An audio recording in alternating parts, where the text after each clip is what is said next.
This video is a continuation from my last one. Click the link in the description to watch that one first.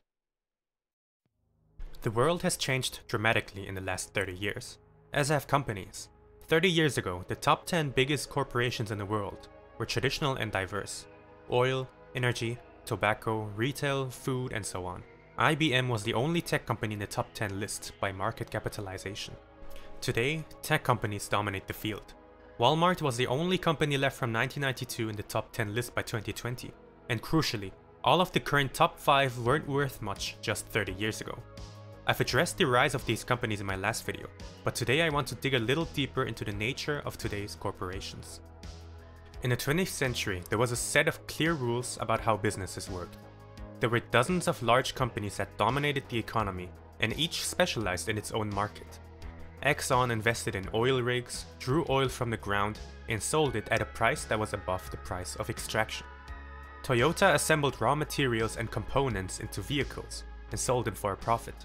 Their size was their biggest advantage, economies of scale, which essentially means the large companies could produce high-quality products much cheaper than smaller competitors, ensuring their sector dominance. However, there were clear limits to how much these big players could grow. As they became bigger, they would become too complex to manage. The flows of information between managing directors, managers, and employees might get disturbed. Headquarters would lose track of what a front worker is doing. The amount of bureaucracy would slow things down. Therefore, companies mostly focused on one specialty. They would sacrifice the opportunity to grasp new innovations for a clear competitive advantage in their own sector. They would emphasize efficiency over opportunity, remain conservative. Since getting bigger got more and more expensive, the mature players wouldn't grow much at all. This is evident when looking at the traditional corporations' market dominance. Tesco, the top food retailer in the UK, had a 25% market share in 2019. In 2018, Samsung Electronics led the television market with an 18% market share. The gigantic Coca-Cola company, whose market share was above 40%, wasn't even twice as big as their biggest competitor, PepsiCo. This, of course, is healthy for society as well. If Coca-Cola tried to raise their prices, people would naturally turn their backs in favor of its competitors. In this environment, markets remained relatively stable. Company executives delighted in minimal gains in market share, got a huge paycheck and went home happy. These days, things are completely different when we look at the corporate titans of today. Google's market share of internet searches is almost 80% in the United States, and even 95% in Brazil. Android is installed on 80% of smartphones worldwide. iOS takes the other 20%. No other major smartphone operating system exists. 85% of US teens own an iPhone. Uber controlled over 70% of the US market in 2020. For this, economists coined the term superstar company. A superstar company rises rapidly, seemingly unconstrained by the rules of traditional ones. It seems to be more productive and more innovative, and able to grow much faster than others. It dominates markets that already exist, and unlike traditional ones, expand onto new sectors to dominate the next. We've discussed the network effect in my last video.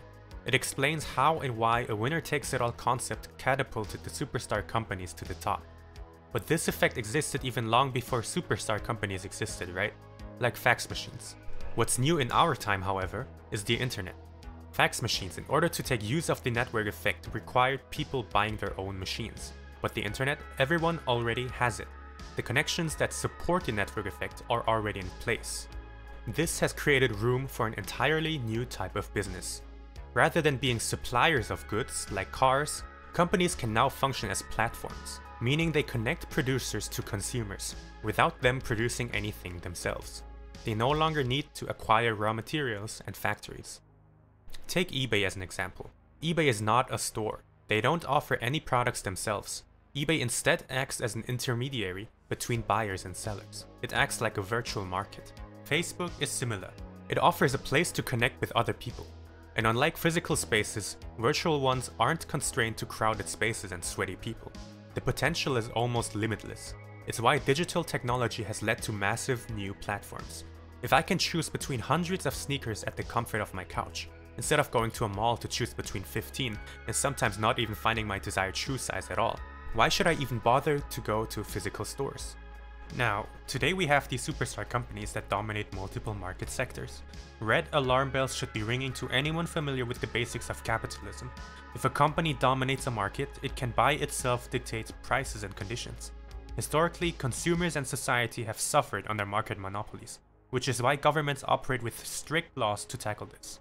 If Coca-Cola is the only beverage available on the market, of course they can just raise the prices because there is no alternative at all. But the nature of these monopolies seems to have changed as well. In the 1970s, the US redefined their approach to today's standard of antitrust laws. A company's market size itself is not a problem, but consumer welfare is. With this in mind, tech companies don't really seem that harmful to us. The $1,000 computer I bought today would have been $2,000 just 3 years ago. Clearly, I benefited from technological advancements. Amazon is convenient to use. Apple's App Store offers a variety of useful things. But there's a catch.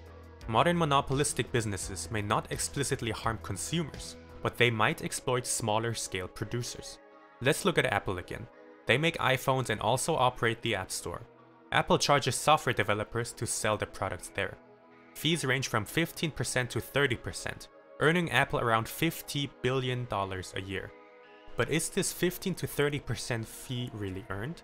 Or is it just a hefty protection money one has to pay to operate the business? Google too isn't innocent in this aspect. Google's dominance in the advertising industry has led to questionable practices. They have been accused of price gouging towards advertisers and withholding information of value from them. The European Commission even fined Google for 1.49 billion euros for abusing its dominance in the ads market, including blocking its competitor from selling ads in Google search results.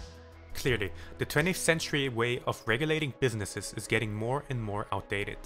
Many companies have outgrown the old school way of operating, but governments are still struggling to catch up.